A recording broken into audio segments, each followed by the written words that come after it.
Welcome to a Halloween special! Halloween is my favorite holiday, and Warhammer is my favorite franchise, so it only makes sense to mix them in a cauldron and make a spooky Warhammer miniature. And in Warhammer, who's spookier than the... Who's spookier than the... What the hell's going on? Oh, right. I forgot. So, the Night Lords are a legion of Space Marines known for their sadistic and terror-inducing tactics. Their whole strategy is to scare whole worlds into compliance through torture and horrific acts of terrorism. Their original purpose of Justice Bringers being clouded by their sadistic and sick leader, Conrad Kurz, known for literally skinning people alive and eating their brains. As such, the fanbase for this legion is rather... questionable. But to each their own. Just remind me to clear my browser history after looking those images up. You can't deny the Night Lords have a cool aesthetic, with their gothic and bat-themed armor and heraldry, as well as their renegade status, scavenging any materials they can to survive. And recently, I saw an art piece done by Tio Sakaro Art on Instagram, depicting a Night Lord stalking a guardsman, which is what inspired me to make this video. I'm going to try and replicate certain elements of this piece in a diorama. This diorama will take place on a prison world with a Night Lord stalking a convict guardsman. Rather fitting considering their original purpose was to bring justice and order to the Imperium. So in true Night Lord fashion, I'm going to do it entirely out of scavenged parts, meaning no new kits, no new materials. Everything will be found in my leftover bits box or sprues of kits that have been long forgotten. Now, let's begin. Mwahaha!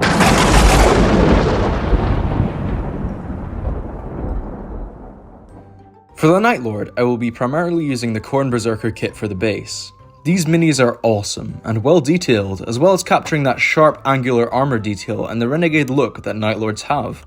And here are the bits I got from my massive bits box. Gently empty them out and there. Most of these are Chaos Space Marine bits from kits I've long forgotten, but there are a few resin Night Lord heads here from Etsy. For the Guardsman, I'm simply using a Death Core sprue from the Kill Team kit and an old mini of the month Guardsman.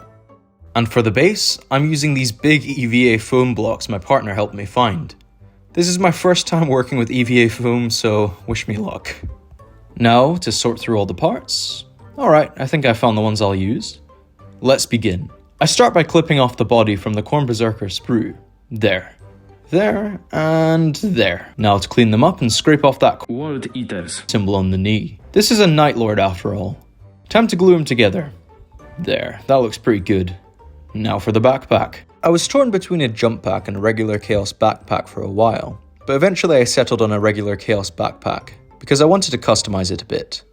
Now since this is a diorama piece, I have to work on everything at the same time to make sure it comes together nicely, so now onto the base. So as I said before, this is my first time I'm using EVA foam, so forgive my crude methods and tools, but I start to cut the shape with a bread knife. Foamy bread. More health risk is more fun, that's my motto. I'm going for a ruined prison, so this is going to be the destroyed floor. I use my craft knife to add more detail. I then use, yep, that's a cheese grater. Please don't judge me. Anyway, I use it to smooth the parts out a bit. Foamy cheese. Though, isn't American cheese made of foam anyway? That's looking alright as a starter base. Time to glue it on. The wall is the same process as before, but a bit more delicate. I want the wall to be broken in one area for the Night Lord to be coming around the corner. Now for the brick wall pattern. I learned this technique from Handywear on YouTube, except my handiwork is a little less, refined? Check out his video for more detail, but I basically cut the wall with my craft knife and then use a toothpick to add depth for the bricks. Great, now time to cut it into shape. I made a few mistakes, but that's fine. I'll work it into the environmental design as cracked bricks.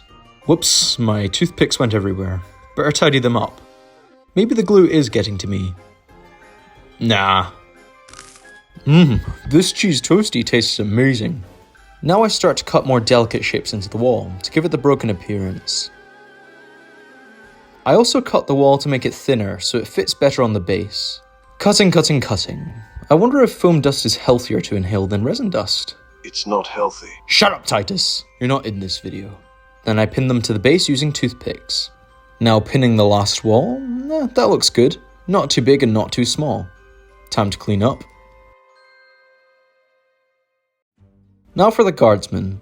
I have the body already put together from a while ago, but I'm thinking of having a convict guardsman with nothing but a mace and a holy book to keep them company as they are stalked from the shadows. Now to clip the deathcore bits off. And why not add a little wound to the chest? I'm sure that's not painful. And perfect, all glued together. Back to the Night Lord. For his left hand, I eventually go with the demon hand. I know, Night Lords don't tend to bend the knee to demonic corruption, but this Night Lord will use whatever tools necessary to achieve his goals. I'm trying to decide on his right arm. Do I want him gripping the wall or holding a weapon? How can I decide? Hey, why don't we ask the Night Haunter himself, Conrad Kurz? Why would I care for such an insolent question? Let me out of this cage, and I will answer you. Quiet down, Conrad, unless you want to meet your loyal fan base, if you know what I mean. Fine. Go with the weapon. I prefer an edged blade to flay the flesh, while the clawed hand impales the victim, holding them still in their final, agonizing moments.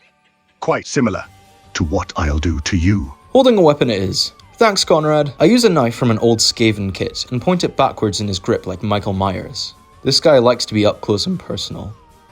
No, not like that. Anyway, that's looking pretty good. I also decide on a final helmet design. The eye lenses on this one are big enough for the pinpoint eyes I'd like to do in painting. Now for the power pack. I didn't want to have a boring old Chaos power pack, so I decided to customize it. I'm going to have the power pack vents angled backwards to look almost like folded bat wings, and to give him a smaller, sleeker look. I just hope I don't screw it up. I clip off the vents and shave the ends at an angle. Time to stick them back, and wow, that's pretty cool. Now into the shoulder pads. I was pretty indecisive, but eventually settled on a shoulder pad covered in skulls for his demon hand, and a regular Chaos shoulder pad for his weapon arm. It was quite frustrating.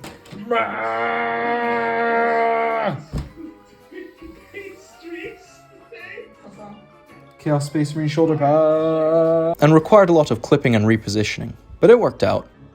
Now to stick on the backpack. Now for the head, and awesome, he's coming together really well. Oh, look at my little psychopath. You know what time it is, it's magnet time. You know the drill.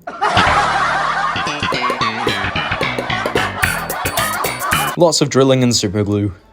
He'll have two bases, the Diorama base and a base for the tabletop game. Now that that's done, I'll move on to trophies and accessories. I decide on stealing some heads from the Deadwalker Zombies kit to go on his belt, and then a pistol for his right leg. I then texture the ground foam with a bit of sprue poking small indents into the foam, giving the look of concrete or some old worn stone. This is a prison planet after all. Now I'm gluing on the debris. Hopefully this looks good in the end. I might as well give some lore for now. The Night Lords are a Space Marine legion, hailing from the planet of Nostromo, a world of literal darkness due to the polluted atmosphere, letting little to no sunlight in. This world was populated by the most depraved criminals committing the worst acts of violence imaginable. It was also the home of the Primarch of the Night Lords, Conrad Kurz.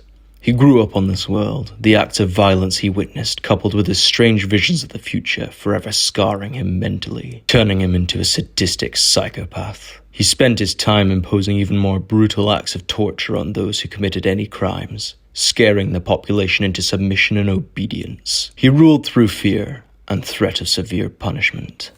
Eventually, his father, the Emperor of Mankind, arrived, bestowing upon Conrad a legion of Space Marines for him to command. Unfortunately, the Emperor's vision for Conrad as a paragon of justice had been twisted into something darker. The Night Lord's Legion would use terror tactics to scare worlds into compliance. One of their most infamous acts was to trick a world into thinking their spaceships and soldiers had driven the Night Lords off, and once disguised in one of the world's military spaceships, they dumped the skinned bodies of the soldiers onto the victory parades, completely breaking the population's morale. As time went on, Conrad was plagued with even more twisted visions of the future, which shattered his mental state even further. This drove the Legion into more depravity. Eventually, the Night Lords turned on the Emperor and the Imperium, joining the traitor forces but revoking any kind of chaotic influence. They fought at the traitor's side all the way to the final battle at the Siege of Terror, which failed disastrously for the traitors. At the end of the heresy, the Night Lord's legion was broken and scattered across the stars in small warbands. They now roamed the galaxy as renegades, committing the most nefarious acts against the populations of unsuspecting worlds. And as for Conrad, it is confirmed he was assassinated, his head being decapitated from his body. But is this merely a fabrication? Or is he still out there? Anyway, I think I'll cut this stone brick out and add some variety to the scene. Maybe I could do something with this later. To do this, I got another Mini of the Month Guardsman, and the Deathcore sprue yet again, but this time I added a Deadwalker zombie head on top. This dude's been dead for a while. Oh well. To show how sadistic this Night Lord is, I cut the Guardsman in half and stuck some guts from an old model to this torso. Yummy. Look, he's waving. Hello! You're even more sadistic than me. Now to build the Night Lord's tabletop base. It's just going to be a simple ruined wall, so I won't bore you with the details. Let's just skip to the end of it. There, that looks okay. He's probably stalking someone. Maybe you. Oh, look! Behind you! I'm going to be putting in a prison light, using bits from a variety of kits, most of which are Imperial Knight and Dreadnought kits. And I definitely have plenty of those. This wire has been cut by the Night Lord. Vandalism isn't cool, kids. Don't be like the Night Lord. Now time to impale the dead guy. Just adding some more details at the base, some debris, bolt cutters, and it wouldn't be a Night Lord base without at least one skull. This Night Lord is lazy. He's storing the dead guardsman's legs in the little wall divot I made earlier. The Scooby-Doo gang could probably figure out who this guy is from all the clues he leaves behind, at least before they're skinned alive. This is really coming together now. And now, for the scariest bit. Tidying up. This truly is a Halloween special. Much better. But something is missing from the diorama. Oh, I know, steel girders in the concrete. Let me just clip off a bit of sprue and there, perfect. These look interesting. Let's paint it all up and see the results.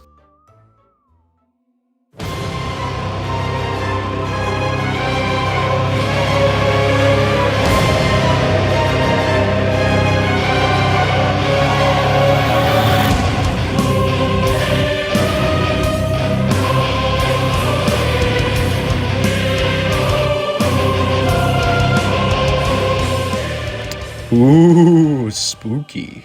I'm really happy with how this came out. As I said, this is my first diorama, and my first time working with foam, but I'm so happy with how this Night Lord in the diorama looks. I'm excited to play as him as a Chaos Lord on the table too. This has really tempted me to start a Night Lord army.